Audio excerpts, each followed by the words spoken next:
हरि ओम तत्सत। हरि ओम तत्सत। हरि ओम तत्सत। ओम श्री राधा कृष्णाभ्याम नमः। ओम श्री गुरुभ्यो नमः। ओम श्री माता दिव्याम नमः।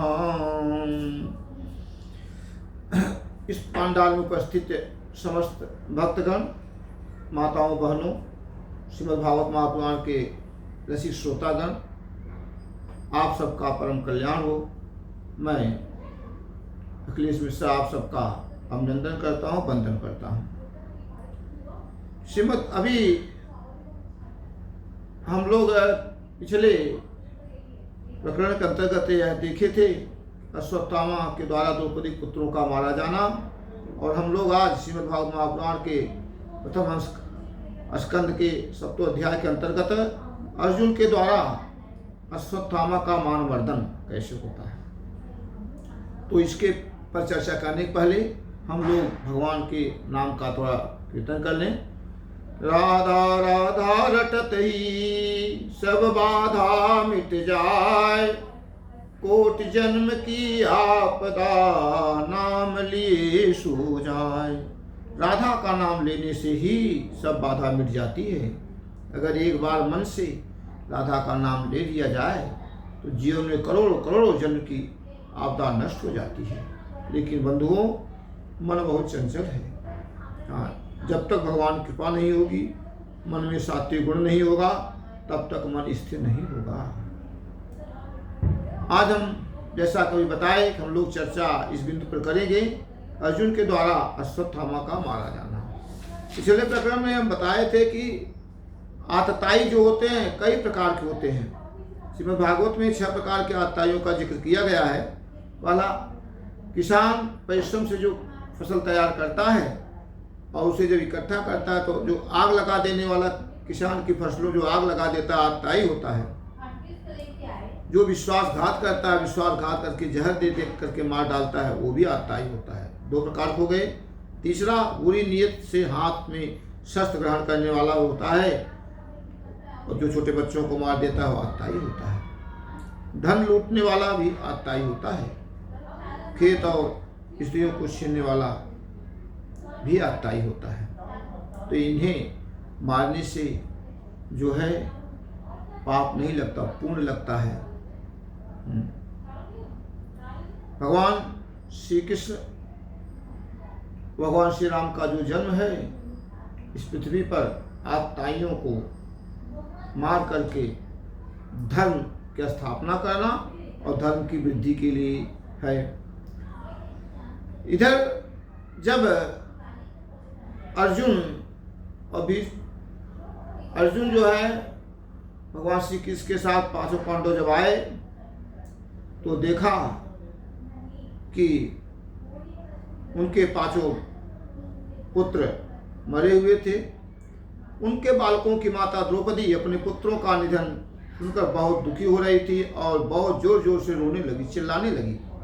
अर्जुन ने बहुत सांत्वना दिया, कहा, कल्याणी, मैं तुम्हारे आंसू तब पोंछूंगा जब उस आतताई ब्राह्मण अधम का सिर गांडी धनुष के बाणों से काट कर तुम्हें भेंट करूंगा और पुत्रों का अंत्येष्ट क्रिया के बाद तुम उस पर पैर रखकर स्नान करोगे। अर्जुन ने इस मीठी और विचित्र बातों से द्रौपदी को सांत्वना दिया और अपने मित्र भगवान श्री कृष्ण की सलाह से उन्हें सारथी बनाकर कवच धारण करके भयानक गांडी धनुष को लेकर के रथ पर सवार हुआ और गुरुपुत्र अश्वत्थामा के पीछे दौड़ने लगा। बच्चों की हत्या से अश्वत्थामा भी मन उद्विग्न हो गया था। जब उसने दूर से देखा कि अर्जुन मेरी ओर झपट रहे हैं, तो अपने प्राणों की रक्षा के लिए पृथ्वी पर जहां तक भाग सकता था रुद्र से भयभीत सूर्य की भांति भागता रहा। जब उसने देखा कि मेरे रथ के घोड़े थक गए हैं और मैं बिल्कुल अकेला हो गया हूं, तब उसने अपने को बचाने के लिए एकमात्र साधन ब्रह्मास्त्र का प्रयोग किया। जब ब्रह्मास्त्र का प्रयोग किया और उससे बहुत तेज की लपट आने लगी, तो भगवान श्री कृष्ण ने कहा, अर्जुन, इससे बचना बड़ा मुश्किल है। और तब भगवान ने कहा कि आप भी ब्रह्मास्त्र का प्रयोग करो।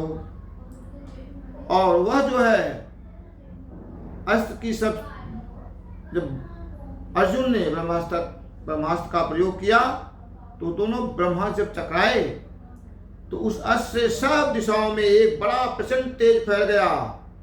अर्जुन ने देखा कि अब तो मेरे प्राणों पर भी आपनी है। तब उन्होंने श्री कृष्ण से कहा, तब श्री कृष्ण जो आप भगवान श्री कृष्ण सच्चिदानंद हैं, सच्चिदानंद स्वरूप परमात्मा है और उनकी शक्ति अनंत है, और जब देखे कि संसार की धधकती हुई आग जल रही है, तब उन्होंने भगवान का अर्जुन यह अश्वत्थामा का चलाया हुआ ब्रह्मास्त्र जो है, यह बात समझ लो कि प्राण संकट उपस्थित होने पे इसका उपयोग तो माने कर दिया है, परंतु उसको वो लौटा नहीं सकता है। अंत में दोनों, अर्जुन ने भी ब्रह्मास्त्र शास्त्र विद्या को जानते थे और ब्रह्मास्त्र के तेज से इस ब्रह्मास्त्र की प्रचंड आग को बुझा दो। अंत में दोनों ब्रह्मास्त्र बहुत टकराए, बहुत जोर की ध्वनि हुई, और ऐसी जोर की ध्वनि हुई कि जिससे कि देखकर लोगों को लगा कि अब प्रलय हो जाएगा।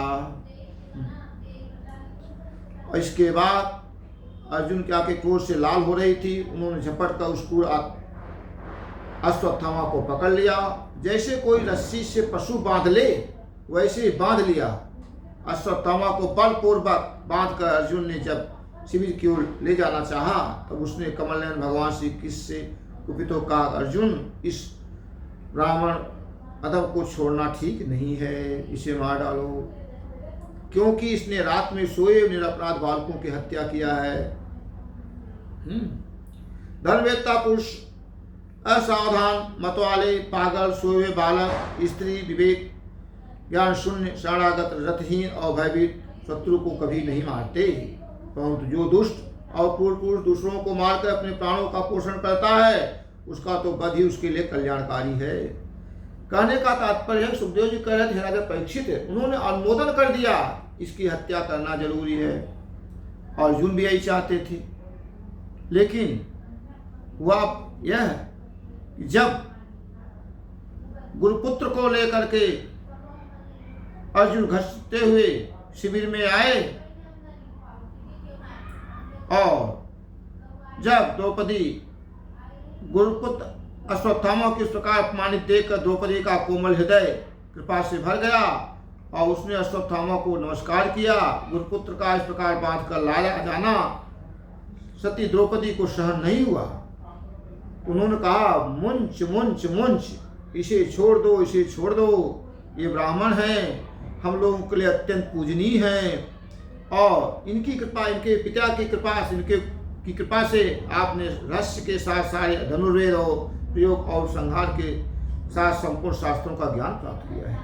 आज बताओ, आज की महिलाएं होती जिनके एक पुत्र को कोई मार देता तो उसको बोलती इसको मार डालो। कितना क्रूर हत्याएं हो रही हैं छोटे छोटी प्रॉपर्टियों के लिए, लेकिन जिनके 5-5 पुत्र मारे गए उनको द्रौपदी ने कहा, इसे मुंच करो, छोड़ दो। अब इधर अर्जुन भीष्म भी कर रहे हैं मार डालो, आता ही है। श्री कृष्ण अनुमोदन कर रहे हैं मार डालो, आता ही है। अर्जुन भी यही चाहते हैं, लेकिन द्रौपदी जो है कह रही है, यहाँ पर वो जो है उनकी माँ जिनके बच्चों को मार, उन्होंने कहा कि नहीं, ये गुरुपुत्र है, इसको मारना ठीक नहीं है। अब क्या हो, इधर दोनों बातें पूरा करना है, अश्वत्थामा को मारना भी है और उसको मुंच करना है। अब इससे बचने के लिए क्या उपाय है? तब भगवान श्री कृष्ण की ओर सब देखने लगे। भगवान श्री कृष्ण ने कहा, पतित ब्राह्मण का भी वध नहीं करना चाहिए और आताई को मार ही डालना चाहिए, उनका अनुमोदन था। तब हुआ कि दोनों बातें कैसे हो सिद्ध हो सके। तब उन्होंने इस बात पर निर्णय लिया कि अगर किसी, उन्होंने कहा कि सूत जी कहते हैं, अर्जुन भगवान के हृदय की बात तुम ताड़ गए। उन्होंने अपनी तलवार से अश्वत्थामा की सिर की मणि को निकाल लिया, उनके सिर पर के बाल उतरवा दिए और सारा धन छीन लिया। उनके मुंडन करा देना, धन छीन लेना, स्थान से धक्का देकर बाहर निकाल देना, यही ब्राह्मणों का वध है। शास्त्र में ब्राह्मणों के वध का विधान एक, उन्हें उनकी हत्या नहीं करना चाहिए। हाँ, उनका धन ले लें, उनको मुंडन करा दें, तलवार से उन्होंने उनके मस्तक पर जो बड़ी थी उसको निकाल कर श्रीहीन तो पहले हो चुका था और श्रीहीन हो गया। और इसके बाद पुत्रों की मृत्यु से द्रौपदी पांडव सभी शोकातुर हो रहे थे। उन्होंने अपने मरे हुए भाई बंधुओं की दाहाद अंत्येष्ट क्रिया किया। और इस प्रकार से भगवान श्री कृष्ण देखिए, उनके ऊपर ऐसी कृपा है, उनका वचन भी पूरा हो गया। अर्जुन कहा था कि इनकी हत्या भी हो गई और उन्होंने उनको मुंच करके उनको छुड़वा दिया। तो ब्राह्मण की हत्या का यही विधान बताया गया है। श्रीमन नारायण नारायण नारायण, श्रीमन नारायण नारायण नारायण, श्रीमन नारायण नारायण नारायण। वृंदावन बिहारी लाल सरकार की जय, राधा रानी महारानी की जय हो।